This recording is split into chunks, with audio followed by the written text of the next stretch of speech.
រៀនពីហ៊ុនសែនដើម្បីជោគជ័យមេរៀនទី16ហ៊ុនសែនមិនស្លន់ស្លោមិនបាក់ស្បាតផ្នែកទី1ករណីសិក្សាសម្ដេចហ៊ុនសែនសមរភូមិក្រោយចូលព្រៃម៉ាគីសរបស់សម្ដេចហ៊ុនសែនត្រូវបរាជ័យយ៉ាងដំណំការចូលឆាកប្រយុទ្ធឬសមរភូមិដំបូងប្រយុទ្ធជាមួយកងទ័ពអាមេរិកដែលប្រៀបដូចគេយកញញួរមកសំពងលើសត្វរុយហើយទោះបរាជ័យរត់ខ្ចាត់ខ្ចាយដែលហៅថាបាក់ទ័ពក៏ពេលនោះសម្ដេចនៅរក្សាជំហរជាប្រធានក្រុមជាកងទ័ពដដែលមិនរឹតចោលជួរនោះទេបន្ទាប់មកសម្ដេចដើរស្វែងរកកងទ័ពក្នុងកងពលរបស់ខ្លួនដែលរត់ប្រះអាយុសម្ដេចមិនបានបាក់ស្បាតខ្លាចញញើតនឹងកងទ័ពអាមេរិកនោះទេដោយបន្តវឹកហាត់ត្រៀមប្រយុទ្ធគ្រប់សមរភូមិទៀតដោយឆន្ទៈស្រឡាញ់គោរពដង្ហែតាមសម្ដេចឪសីហនុនិងមនសិការចង់រំដោះអំណាចពីលន់នល់ថ្វាយសម្ដេចឪសីហនុវិញនៅពេលដែលអង្គការខ្មែរក្រហមសង្ស័យថាសម្ដេចចង់ប្រឆាំងសម្ដេចក្បត់អង្គការសម្ដេចគិតមួយលោបនាំគ្នាទៅពឹងវៀតណាមដោយចោលជើងកុំឲ្យអង្គការខ្មែរក្រហមកាន់តែសង្ស័យគឺរក្សាកងទ័ពបំពេញជីវភាពធម្មតាទាំងមិនវាយប្រហារខ្មែរក្រហមនិងមិននាំទៅវៀតណាមទាំងប្រមាណជាង 2000 នាក់នោះដែរថ្ងៃ5-6 កក្កដា1997កម្លាំងទ័ពរបស់គណបក្សហ្វុនស៊ិនប៉ិចក្រោមការដឹកនាំរបស់សម្ដេចក្រមព្រះនរោត្តមរណរដ្ឋប៉ះជាមួយកម្លាំងទ័ពរបស់គណបក្សប្រជាជនកម្ពុជាក្រោមការដឹកនាំបញ្ជាដោយសម្ដេចហ៊ុនសែនបង្កឲ្យកក្រើករាជធានីភ្នំពេញសម្ដេចក្រមព្រះនរោត្តមរណរដ្ឋនិងថ្នាក់ដឹកនាំជាន់ខ្ពស់ហ្វុនស៊ិនប៉ិចចាកចេញទៅបរទេសប៉ុន្តែសម្ដេចហ៊ុនសែនមិនតក់ស្លុតមិនស្លន់ស្លោក្រុងឯកសណ្ឋានយោធាដឹកនាំបញ្ជាដោយអង្គអាចរហូតគ្រប់គ្រងស្ថានភាពបានឈ្នះសមរភូមិមួយនេះ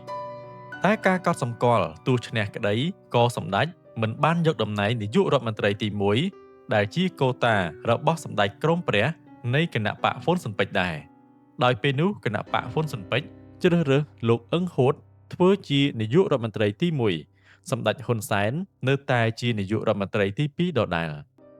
និយាយយ៉ាងខ្លីបើសម្ដៅតែសមរភូមិសម្ដេចហ៊ុនសែនឡើងវាយ105សមរភូមិយើងដឹងហើយថាសង្គ្រាមមិនមែនជារឿងលេងសើចទេក្របកាំភ្លើងគ្មានភ្នែកទេ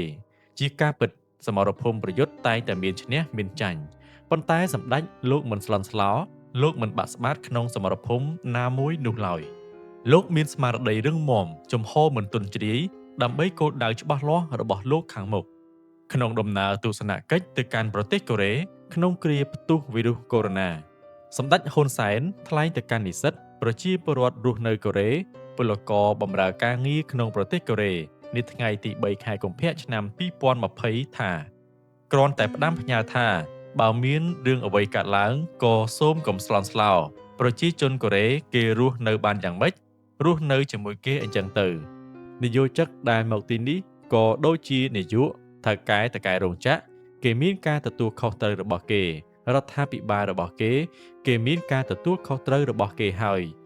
យើងនៅតែបន្តទៅទៀតនៅការពង្រឹងទំនាក់ទំនងទាំងនេះ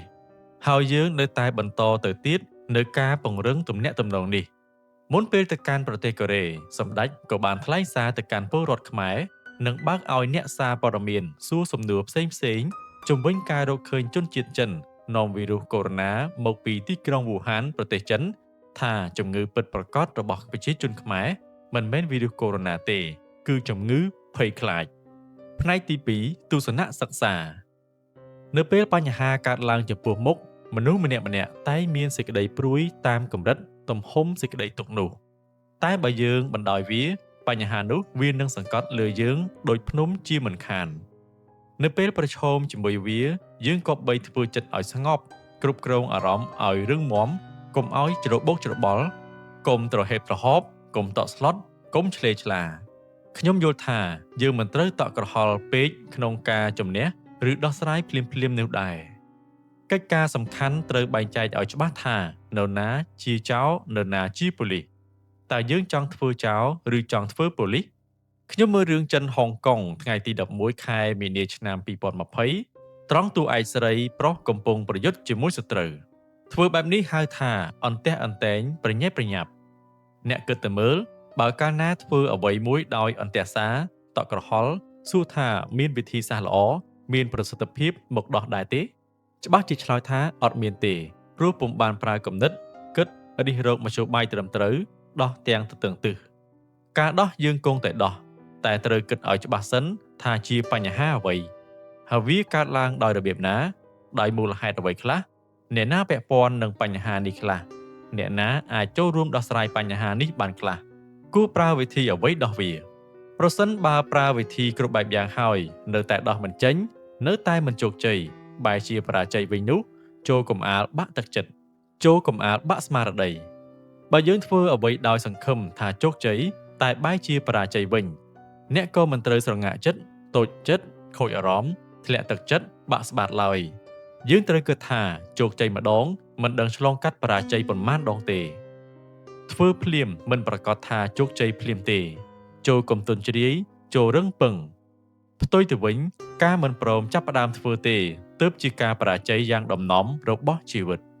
សូមប្រមូលកម្លាំងឲ្យខ្លាំងដូចដំរីសាតែកុំទន់ជ្រាយឬបាក់ស្បាតដូចចិត្តដំរីយើងសុទ្ធតែដឹងនិងទទួលស្គាល់ថាដំរីខ្លាំងអាចអុសឈើហូបធំបានដោយងាយតែផ្ទុយពីនេះដំរីបែរជាមិនហ៊ានទាញខ្សែចំណងដែលម្ចាស់ចងខ្លួនវាជាប់ទៅនឹងដើមឈើតូចទៅវិញតើហេតុអ្វីមកពីវាបាក់ស្បាតដោយការពីវានៅតូចម្ចាស់ចងខ្សែវាទាញមិនដាច់ចំណងនោះរហូតដល់ធំឲ្យតែគេចងចំណង